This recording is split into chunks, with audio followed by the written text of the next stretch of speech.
جگہ ہندوؤں کا جلسہ تھا، ہندو پنڈت تقریر کر رہا تھا، اس نے نبی پاک صلی اللہ علیہ وسلم کی شان میں معاذ اللہ کو بے ادبی کر دی۔ مسلمان تھے ہی نہیں، ایک مسلمان تھا، وہ ملنگ نہیں ہوتے دوری ڈنڈے والے، اس کے پر رنگین ڈنڈا تھا، وہ کہیں دور بیٹھا تھا، تو اس نے سن لی اسپیکر چل رہا تھا، تو وہ ڈنڈا لے کے تو سٹیج پہ چڑھ آیا۔ وہ کہتا ہے میں نے پنڈت کے سر میں مارا ایک ہی ہے، پر مارا ذرا صحیح کر کے۔ وہ ڈھیر ہو گیا، لوگوں نے گرفتار کر لیا، جیل میں چلا گیا۔ پیر صاحب کہتے ہیں میں ملنے گیا، بندے کو بسم اللہ بھی سیدھی نہیں پڑھنی آتی، سورۃ اخلاص بھی ٹھیک نہیں آتی، ربنا آتینا دعا نہیں کر سکتا، ملنگ ہے۔ میں ملنے گیا اور میں نے کہا یار نہ تو نماز پڑھے، نہ داڑھی رکھے، نہ تو مسجد جائے، پر تو نے کمال کر دی۔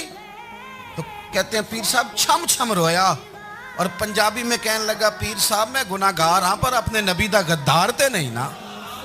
یہ گناہگار اور غدار میں فرق ہوتا ہے، میں گناہگار ہوں پر یہ تو نہیں نا کسی کی ضرورت کہ میرے سامنے میرے نبی کے بارے میں بات کر جائے۔